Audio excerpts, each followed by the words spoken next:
work with a guy, it's not uncommon for these things to freeze up. Yeah. So what you guys learned today? That there is inspectors out there. Who can inspect?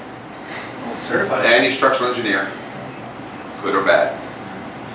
Any registered architect, good or bad. And they say other.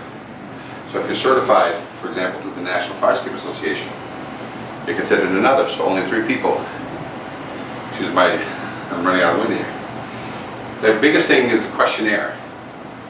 They all answer the same questionnaire. And the liability associated with each one is that you're answering truthful questions under pains and perjury. And so, to be a firescape inspector, you have to have engineering insurance for a 5-year. You don't have to have that for a 1 year. I'm just testing it. So that's why the owner, agent, or other. So somebody who's non-licensed, who touches firescapes, paints them, can do the 1 years, but they don't need the liability insurance associated with engineering structural review. We also are supposed to carry, which some of them can't afford, errors and omissions insurance. Because when something horrible goes wrong, you need to have that umbrella over you. Not everybody can afford that. So that's the key.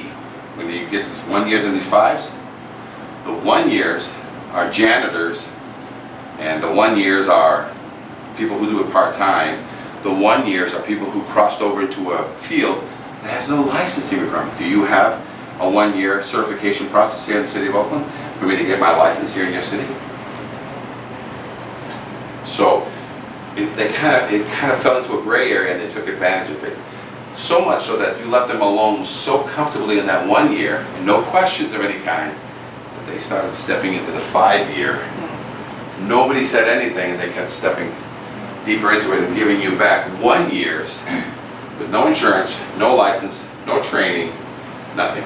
So now the 1 years are back into their box with a questionnaire they got to fill out and sign it on a pains and perjury that says, I have gone to the roof, I have gone all the way down, I have released the cantilever or the ladder twice.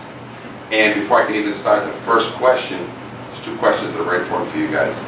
Question number 1 is, have you notified the city that you're going to be down there? Because we have to in LA.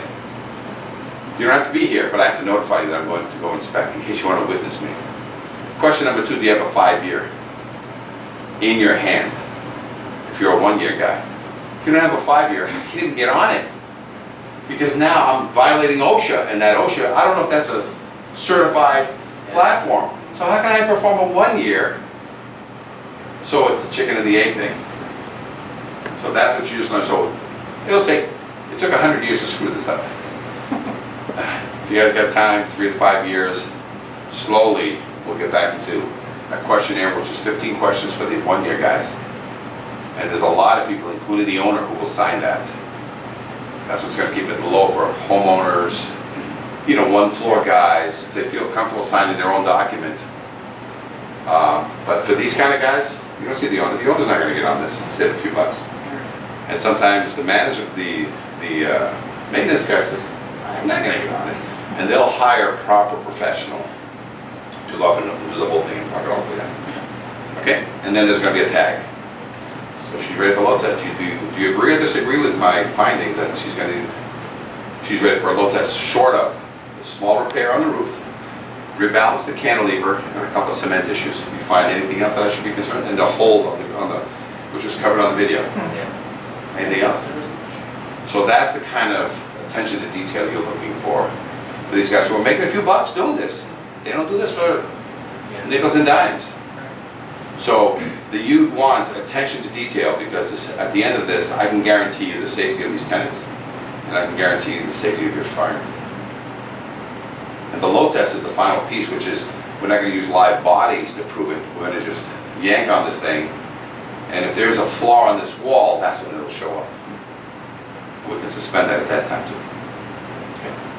All right. If you guys want to walk a little bit down you know, down to that corner, hopefully there's a train wreck, you know, within earshot, by the way.